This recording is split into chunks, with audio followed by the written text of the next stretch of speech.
दे धडक बेधडक आपल्या परिसरातील ताज्या घडामोडी, घटना, समस्या, विविध क्षेत्रातील सर्वदूर बातम्या पाहण्यासाठी लोकशक्ती लाईव्ह न्यूज चॅनलला सबस्क्राईब करा आणि नोटिफिकेशन मिळवण्यासाठी बेल आयकॉनला प्रेस करा.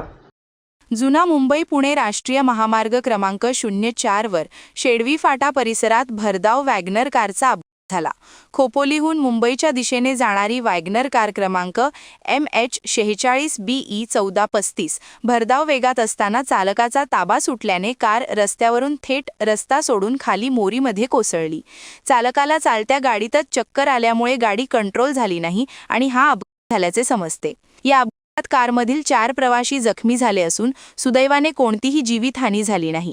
अपघाताची माहिती मिळताच स्थानिक नागरिकांनी तातडीने मदत करत जखमींना उपचारासाठी चाकोट हॉस्पिटलमध्ये दाखल केले. या अपघातात सुशीला कृष्णा ठोंबरे, रिया फाटे आणि दत्ता चिंदू पाटील हे जखमी झाले असून चौथ्या जखमी व्यक्तीचे नाव अद्याप समजू शकले नाही. घटनेची नोंद घेण्यात येत असून संबंधित यंत्रणांकडून पुढील तपास सुरू आहे.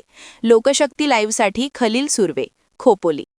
अशाच सच्चाई दर्शवणाऱ्या बातम्या पाहण्यासाठी लोकशक्ती लाईव्ह न्यूज चॅनलला लाईक करा, शेअर करा आणि सबस्क्राईब करा.